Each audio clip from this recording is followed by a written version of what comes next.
Chapter 7. Oh, your hands are cold, but my heart is hot.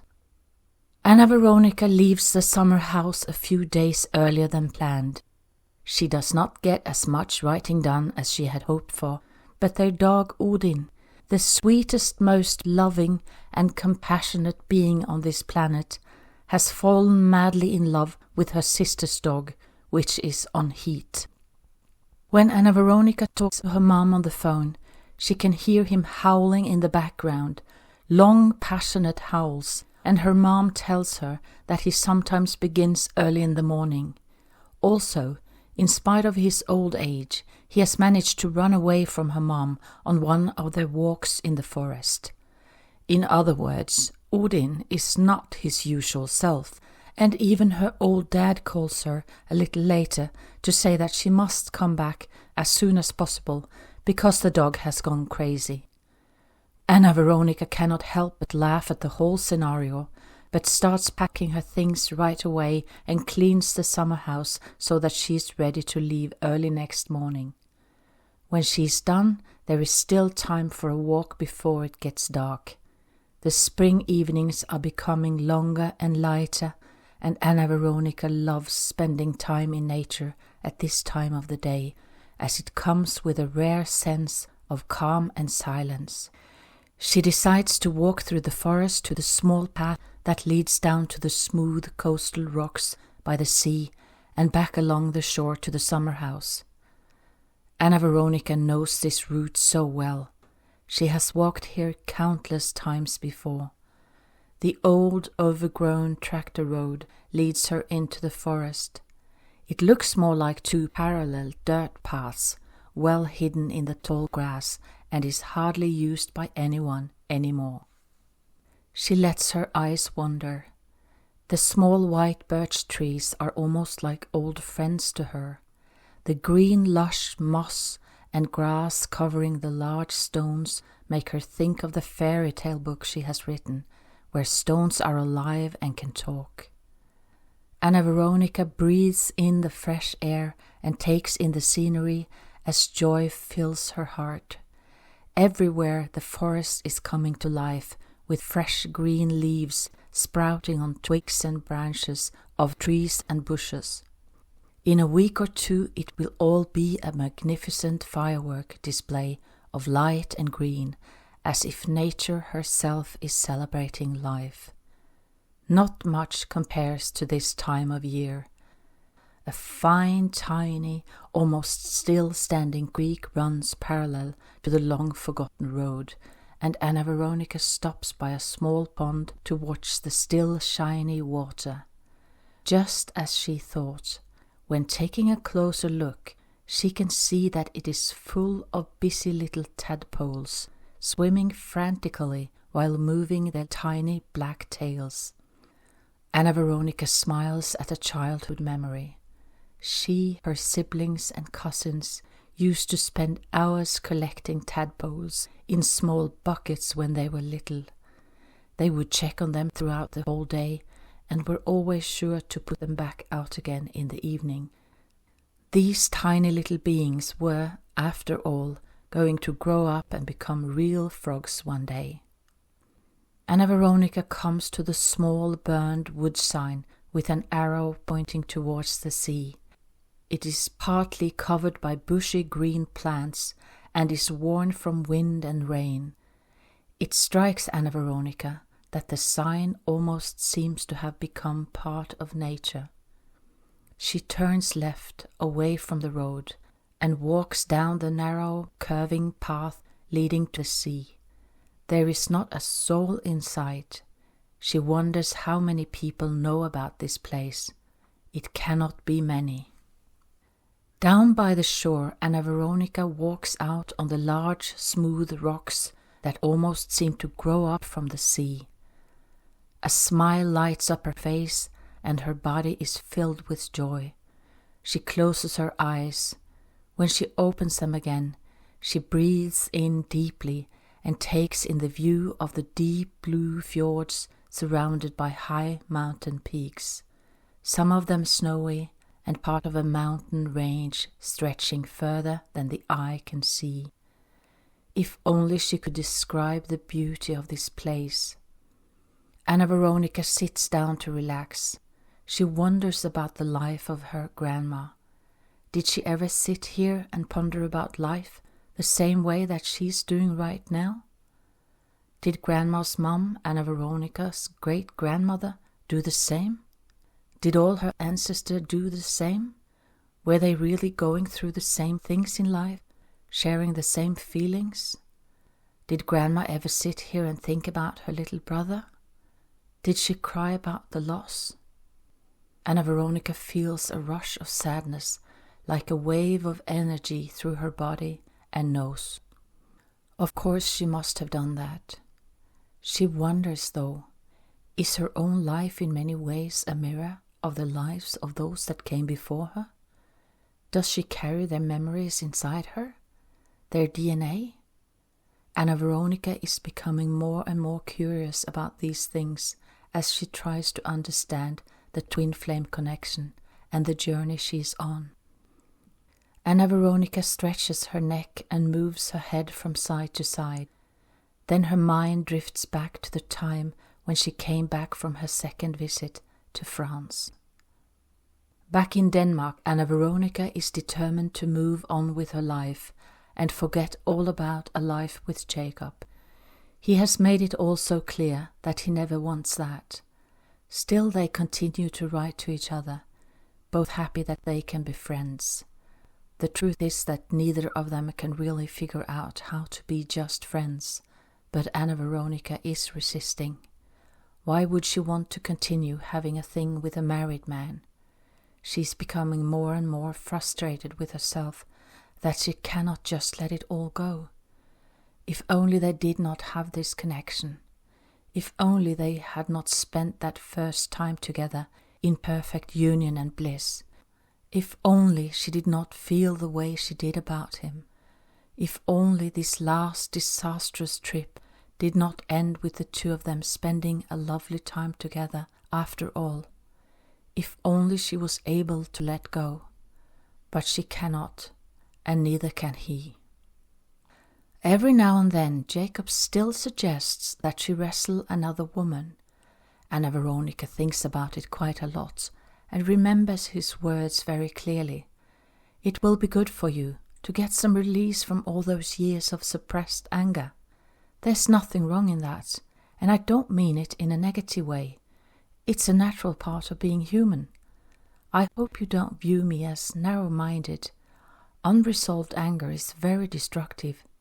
Besides, you would be fighting for my honor, and we would have wild sex afterwards. It would be explosive. Jacob would always say it with natural honesty and a little smile. Anna Veronica is pretty sure he has a point, but she's not there anymore. Why would she fight for a man who is not her man, and who doesn't want to be? In her mind it doesn't make sense, and the energy between them is not right for that. Still, Anna Veronica cannot help but being a little curious, and a couple of times she searches the internet for women wrestlers. Jacob might be right that this is something that could be good for her. She quickly decides that it is not something for her though, and this is after she ends up communicating with a man who first pretends to be a woman. When Anna Veronica finds out that his wife has suffered a heart attack some time back, she gets so upset that she writes him an email where she tells him that he should be ashamed of himself to lie to his wife and try to set up a match behind her back, and that his wife deserves to be treated with respect and be cared for in a loving way. Anna Veronica is grateful that he never replies. Who on earth are these people anyway? She laughs at the whole thing though. He must have thought the same about her. Who on earth is this crazy woman? Back at work, Anna Veronica is beginning to struggle. She's feeling more and more fragile and sensitive to noise. She's also feeling stressed by the large amount of work she's expected to do. She realizes that she will not be able to continue like this for very long, and asks the management about working reduced hours from the autumn semester. She will have less money coming in every month, but that is not her priority right now. Anna Veronica is beginning to feel tired to the bone, and she just knows that she will have to slow down.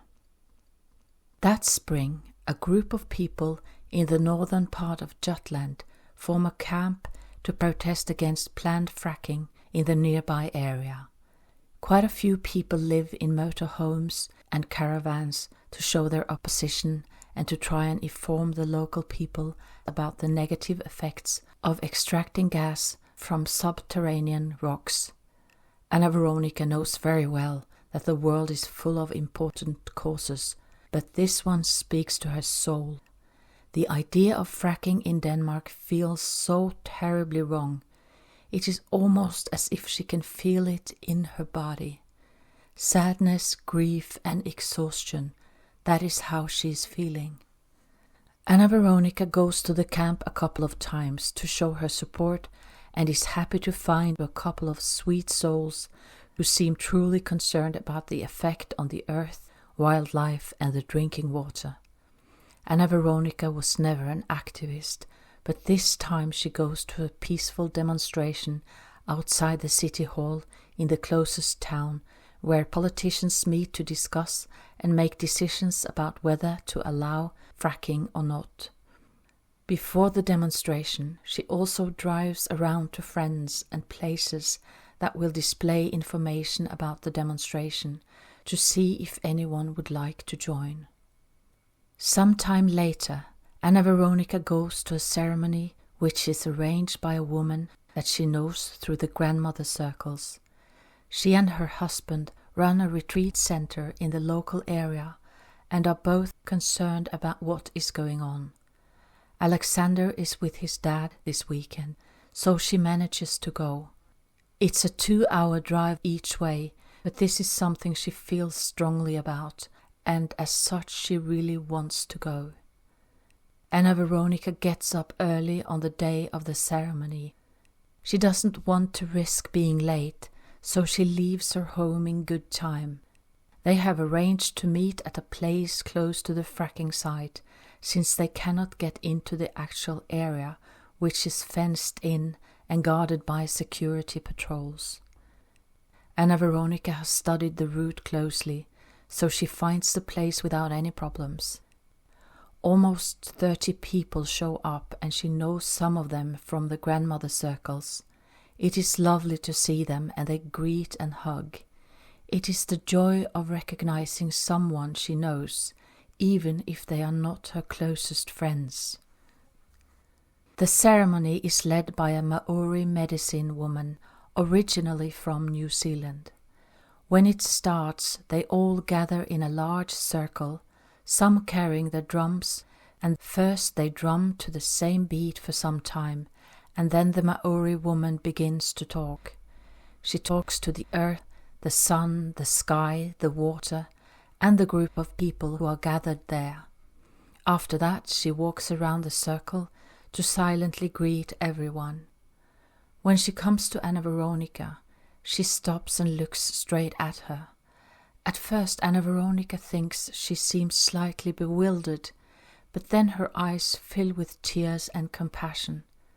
The woman tilts her head almost imperceptibly and whispers, "Oh, my dear girl." She is saying it as though speaking to herself, and Anna Veronica can just hear her words.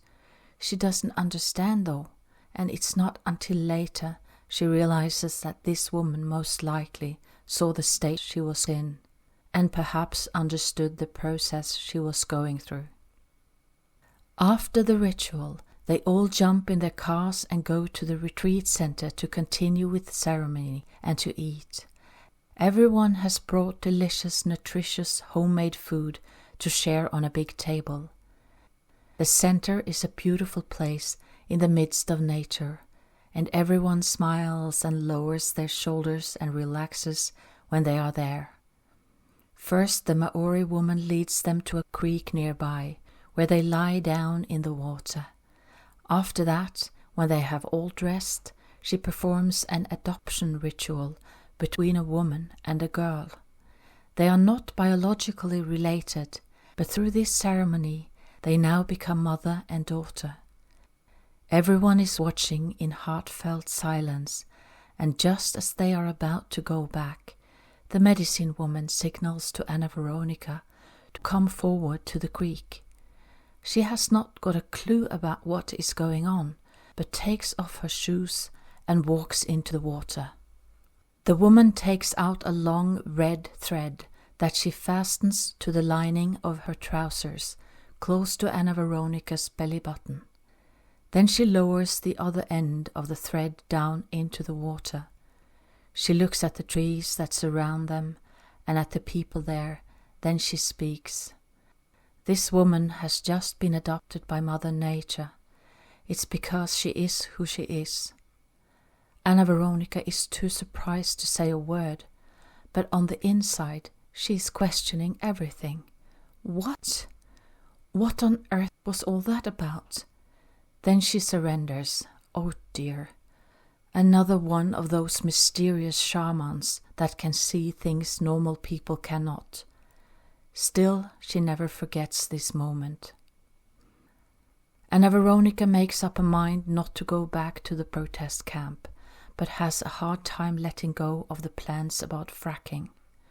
It still feels so wrong, and she follows the development closely, talks to people about it, and puts out a lot of information on Facebook. It's not until she smashes into another car at a roundabout on her way to work that she is able to let it go. It's as if the sound from the crash clears her mind and the thoughts literally seem to be pushed out of her head. From then on, she lets it go.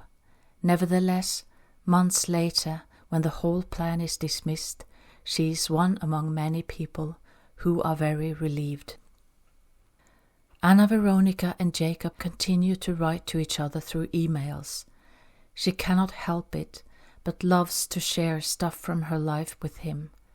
He doesn't share that much from his own, but asks her if she wants to come and see him during the holidays.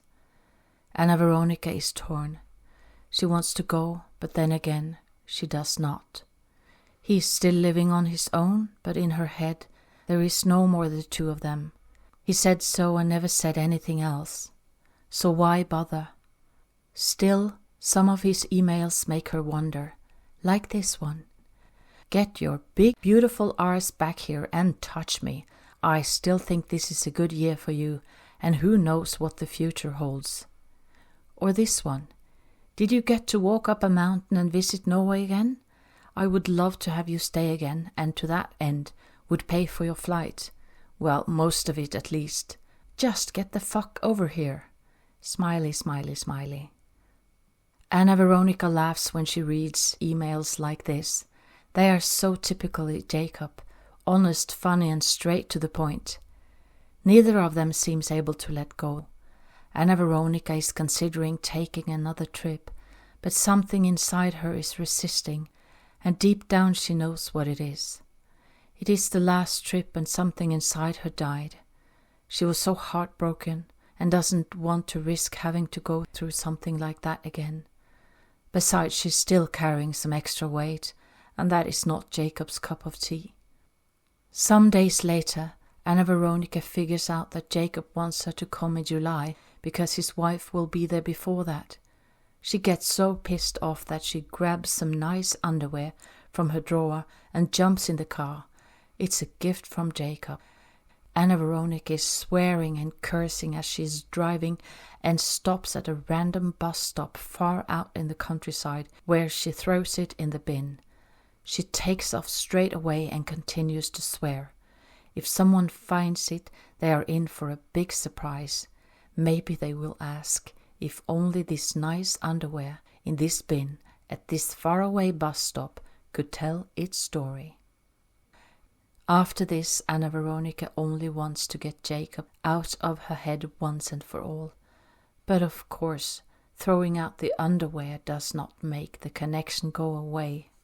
In fact, nothing seems to make the connection go away. Much later, when she tells Jacob what she did, he laughs heartily, but at the time she is beginning to seriously ask herself what the heck this connection is all about. Why is she not able to let it go and to stop thinking about it? She becomes very determined to move on and end whatever it is they are doing in each other's lives. She writes him that she feels for his wife and that the worst thing she knows herself is being lied to, that she would much rather be told the truth that hurts than finding out that someone, especially her husband, has lied to her. Anna Veronica knows this to be very true about herself. She would much rather prefer a devastating truth than any lie. Jacob does not respond. Fine. They stop writing to each other. It is better this way, but she misses him every single day. That summer, Anna Veronica goes to Peru with a friend, and she has to listen to her talk a lot about this connection. Her friend is very patient, but tells her later that she was wondering how anyone could be so obsessed with someone. This was before she met a divine kick-ass catalyst and became totally obsessed herself. Anna Veronica wishes it were not so, but she is still hoping and wishing that Jacob will come around. After a couple of months, she begins to check her emails again, but there is no sign of him contacting her. She lets it be and continues to seek information about twin flames. Depression starts to sneak up on Anna Veronica, maybe even more than she is aware of at the time. Usually light-hearted by nature, it adds to the struggle. She tries to fight it, keep her head up, smiles and pretends to be cheerful, but deep down she is grieving. Is it grief that has turned into depression? Anna Veronica has read that this can happen sometimes. She is feeling more and more frail, tender in a way, but she does her best to hang in there. At work, Anna Veronica has begun to talk more to one of her colleagues, the sweetest Englishman, honest and charming with a great sense of humor. He is a kind soul, and Anna Veronica cannot help it. She just has a thing for the English. They are such funny and light-hearted people, or so it seems to her at least. Anna Veronica, you should get rid of those antennas. They are eating lunch together in the teacher's room, and her colleague is holding 2 pointing fingers on his head to show what he means. She laughs. He is obviously referring to her highly developed sensitivity. Well, I'm not so sure about that. Those antennas have served me well in life, you know. She smiles a little surprised at his observational skills. Not everyone can see these things, but he can. Well, guess what? I know this guy. He's single. I was wondering if the two of you would like to meet, like on a date. Really? Anna Veronica must have seemed, well, semi-interested. Yes, he's a friend of mine. He's a nice bloke. Got his demons, but hey, who doesn't? I know. It's like my sister would say, demons are forever. They both laugh. Is it okay then that I give him your number? He seems determined to see if he can put the two of them together. Yeah, sure. If you say he's a good guy, I'm sure he is. Anna Veronica smiles and nods agreeably. A few days later, she receives a text message from this man asking if they should meet. So they agree to go for a walk and grab a coffee afterwards. Later, when Anna Veronica is sharing how the meeting went with some of her friends, they all stare at her in disbelief. You did not say that to him, did you? One of her friends looks at Anna Veronica rather baffled. Yes, I did. He asked me about the men in my life, and I told him about Jacob and the connection that we have. To Anna Veronica it is the most natural thing in the world, to be honest, but her friends look at her with surprise. It might not be the wisest thing to say on a first date. I mean, talking about other men? Another one of her friends looks at her with something that Anna interprets as compassion mixed with doubt and amusement. She sighs. "Oh dear, here we go again. I'm not from this planet. I don't know how to play the game." She laughs at herself, and her friends laugh too. "Are you going to meet him again?" "Well, maybe. We agreed to see where we are after the summer holidays." "But did you like him?" One of the women there has her eyebrows raised in eager anticipation. "Well, since you're asking, he seemed like a really nice guy, and he's handsome too." "And you let him go just like that?" Puzzlement is how Anna Veronica would describe the look on her friend's face. "Yes, I guess I did. But I believe he thought I was a bit strange." Anna Veronica has a clear image in her mind of how he tried to hide his surprise when she told him about the twin flame connection. Or at least that was how she perceived it. "He also said that it was as if I had a glass wall around me, and then I told him that I don't trust men that easily." Her friends find the whole story very amusing and come up with what will always be remembered as Anna Veronica's famous "what not to do on a date" list. She cannot help but laugh too, but is also a bit frustrated with herself. She was in fact on a date with a nice, handsome man and totally blew it. Besides, who knows, maybe this was her chance to leave the connection with Jacob behind once and for all. Oh, whatever. He's probably not interested, and she makes up her mind not to contact him again. However, Oscar, Mr. Jacobson's former landlord, that Anna Veronica still sees from time to time, encourages her to write him a few words. It is very unlike her to do any such thing. It's not part of her belief system. But she convinces herself that life is also about evolving and expanding and getting out of that comfort zone. So she writes him a postcard saying thank you for the walk, the coffee, and the talk, and that she had a good time, and if he wants to meet up again, she would like that. She doesn't hear from him and lets it all go. It's not meant to be. Anna Veronica sometimes wonders if she will ever meet a man again. Some of her friends are active on dating sites, eager to meet someone, but she is not there. Even her children suggest to her at some point that maybe it's time she starts dating. When Anna Veronica suggests that maybe they would like to write the description to the dating profile, she cannot help but laugh. It reads something like this: "A woman who loves Mother Earth and believes in peace on earth." She would like to meet the man who would respond to that. Every now and then, Anna Veronica's mind travels back to a special meeting with the man who gifted her with one of those special moments that she will always remember. Anna Veronica is high up in the Andes among the Queros. The group is gathered for a ceremony where an elderly Peruvian couple are preparing a despacho. It's an offering to Pachamama, which is their name for Mother Earth, and the Apus, which is what they call their mountain spirits. The despacho is created on a large sheet of white paper, using coca leaves, red and white flower petals, incense, ribbons, sugar, grains, shells, candies, and much more.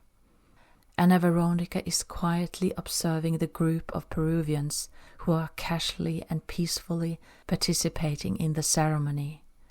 One of the guys from the team of helpers is looking at her, but when their eyes meet, he quickly withdraws his gaze and lowers his head. She wonders. It is not the first time this happens. All the Westerners are sitting down in a circle and given a kintu, which is 3 coca leaves to hold in their hands to blow their intentions and prayers into. Anna Veronica is wisely dressed for the cold, but because of the kintu, she is not wearing gloves, and her hands are beginning to freeze. This is when he comes up to her, carefully from the side and very gently takes her hands in his. She notices that they are nice and warm and is a little surprised. She knows his name. It's Benicio. She thinks he wants to help her with something and gives him a friendly smile. Benicio smiles back at her with a warm glimpse in his beautiful deep dark brown eyes. Then he speaks to her in a low and gentle voice. "Oh, your hands are cold, but my heart is hot." That is all. Then he withdraws with a polite and friendly nod. Anna Veronica is so flabbergasted that she must look like an absolute fool. What? What did he just say? Holy Mother! Did he just say that her hands were cold and his heart was hot? Why? What did he mean by that? Then she realizes that he lay his heart bare open, just like that. This was his way of saying, well, that he likes her. For the rest of the ceremony, Anna Veronica doesn't know where to look. While the elderly couple are calling in the spirits of the elements, the mountains and the rivers, she's all of a sudden feeling shy like a little girl. While the couple is creating the beautiful despacho, she's doing her best to keep her eyes fixed on the quinto right in front of her. While the man and the woman are paying careful attention to the symmetry of this natural work of art, balancing various energies, female and male, yin and yang, Anna Veronica wonders if she might have heard wrong. Then, for what must have been less than a microsecond, her eyes meet Benicio's, and she knows that she did not. Now he is just as shy as her, if not more. In the days that follow, Anna Veronica realizes that this man is the bravest man she has ever met, and she has only the deepest respect for him. He was not afraid of any rejection or making a fool of himself. He was just being honest, and then expected nothing in return. She was totally taken by surprise, because she doesn't know men like him in the culture that she comes from. As the days pass, the two of them become more and more friendly. If only her Spanish was better, or his English, they could have talked more. When Anna Veronica hurts her knee making a foolish jump on a sacred Inca site and is taken to a natural healer, he is by her side all the time, helping her. When the healer works on her swollen knee with all kinds of remedies, including something that looks like blood from an animal, he is there. This was before she met Jacob, and if Anna Veronica had not hurt her knee or had stayed in Peru longer, she is quite convinced that the two of them would have ended up doing more than just exchanging friendly smiles. It becomes one of those moments that will stay in her heart forever, and before she leaves Peru to go back home, Faith has it that Benicio and one of his friends will take her and one of the Danish men to the airport. Faith also has it that at some point only the two of them are in the car together, and this is the chance she has been waiting for. It's almost as if she knew it would happen. Anna Veronica thanks Benicio from the bottom of her heart and tells him that she will never forget him for what he said and did, and that no one has ever done or said anything like that to her before. Benicio is nodding and smiling to show her that he understands. Then she gives him a silver necklace that she has been wearing on the whole trip. It is the symbol of femininity, which she takes from her own neck and gives to him. He puts it on right away and holds his hand over it to show his gratitude. Then, in an interesting mix of Spanish and English, Anna Veronica tells him her age, as she is probably almost 10 years older than him, and that she is the mother of 3 children. Un hijo, dos hijas. When the 2 other passengers open the doors to the car and get in the back seat, Benicio and Anna Veronica act as if nothing has happened, and on the way to the airport She is practicing words in Spanish while he is helping her with the pronunciation. They both smile, knowing they have a secret, just the two of them. The family that Anna Veronica is renting the house from come back from abroad 2 months earlier than planned. They agree to share the house between them and split the rent. They will be looking for another place to live when they are back, so they decide to take it from there and see how it goes. Anna Veronica rearranges the rooms and moves her stuff before they come back. It's a big house with enough space and rooms for all, and it will only be for a short period of time. Anna Veronica also knows that she will be away most of the summer because sharing the rent with the family means that she can afford a trip to Peru. She will go with a new friend whom she met at a Reiki course recently. When she mentioned that she would love to go to Peru, they sent the wish to travel together into the universe, and obviously they were heard. They will go as soon as the school year ends. After that, Anna Veronica and Alexander will spend the rest of the summer with their parents in Norway. Anna Veronica is definitely not going to visit Jacob, that's for sure. Just before the holiday begins, there is an attack on a girl in one of Anna Veronica's classes. She ends the year crying in the teacher's room. She cries while talking to the vice principal and when talking to one of the student counselors. There will be a police investigation during the summer, so they do not know the outcome yet.